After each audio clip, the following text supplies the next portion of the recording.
What's up, everybody? This is Darren from ClefToneGrooves.com, welcoming you back to another edition of Getting Better Audio at Home. Now, if you interview people from time to time, whether that's on a pre-recorded radio show or in your videos, then you'll definitely want to check out today's episode. Well, again, the weekend is upon us, and as always, I've got the audio tricks to give you a better mix. So what if you do happen to interview multiple people for a video shoot or for a pre-recorded radio show? What does that mean in terms of audio? Well, multiple people usually means multiple channels, which also means multiple sources of added noise. Yeah, you don't want that in your audio. So, how do you deal with it?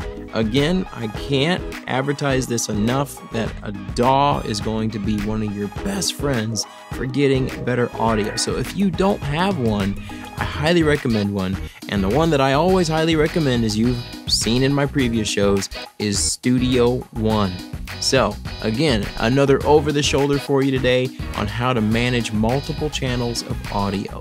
Let's take a look.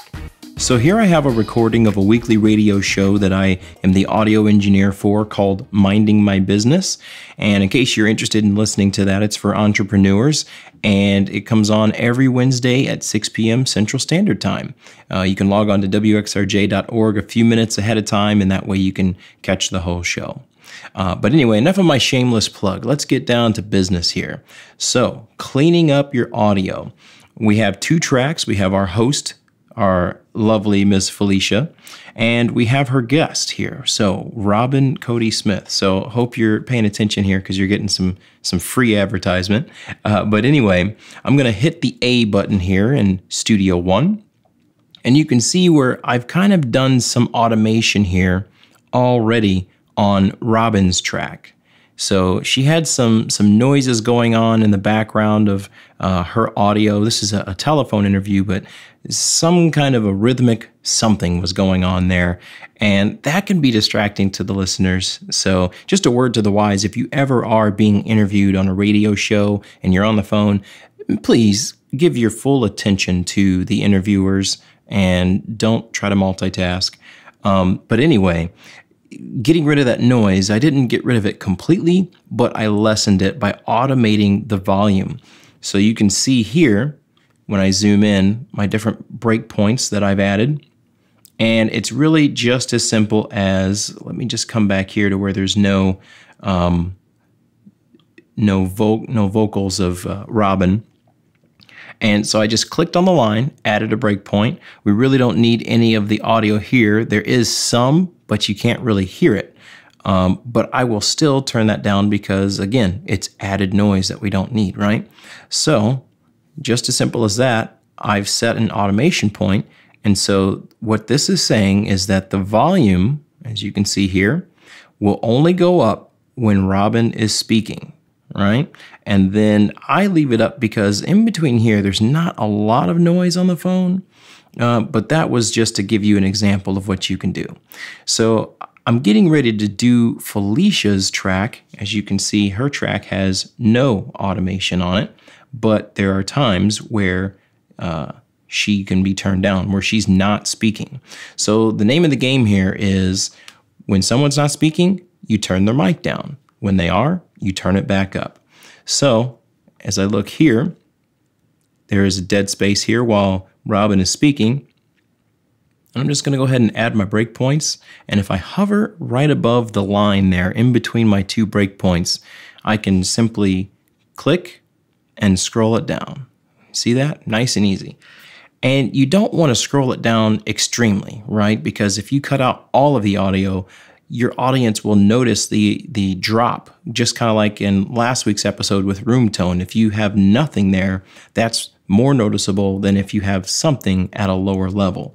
So I only bring it down about 6, maybe 7, anywhere from 6 to 8, just to kind of keep the noise from, going over Robin's speech. So now let's just take a quick listen to that. I know we haven't heard all of this or any of this radio show yet, but here we go. Let me just play a little bit back for you. Excited? This is going to be an exciting time, right? Right. Yes. I'm glad that we And now let me fast forward here to where Felicia gets turned down. Now you shouldn't hear any difference in the volume because obviously she's not speaking, but just notice that this little detail cleans up your audio just enough. There's about who you are and what you do and a little bit about your company. Oh, certainly I can. You know, I love the idea of a multiple. So again, it's not really that readily noticeable, but as you can see, there's some extra noise here in the waveforms.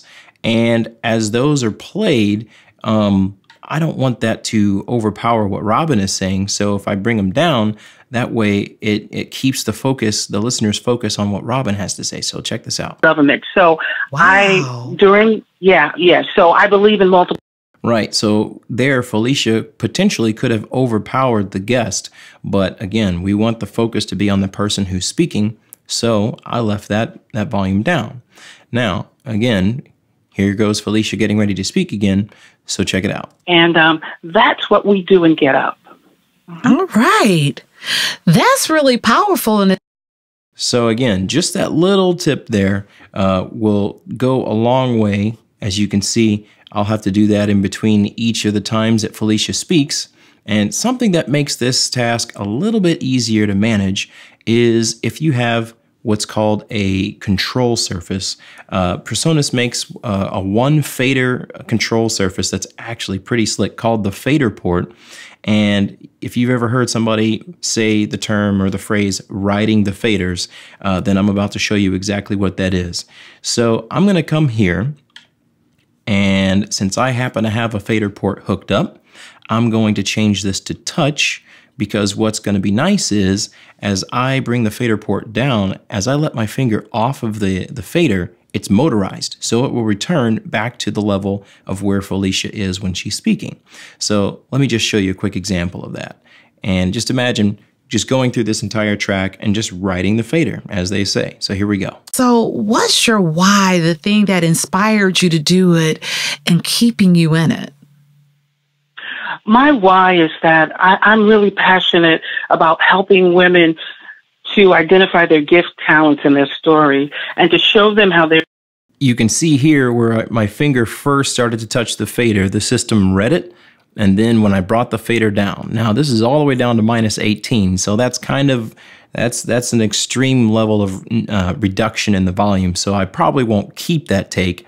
But notice when I let my finger off, like I said, it came right back up. So if Felicia was speaking right there, it would just open the volume back up. She speaks and then repeat. You know, again, bring that fader down every time she's not speaking.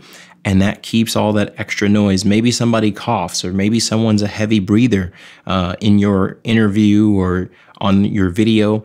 This is one way that you can control some of that noise and keep it nice and clean. So there it is, folks. One simple step to cleaning up your audio and managing multiple tracks by using automation.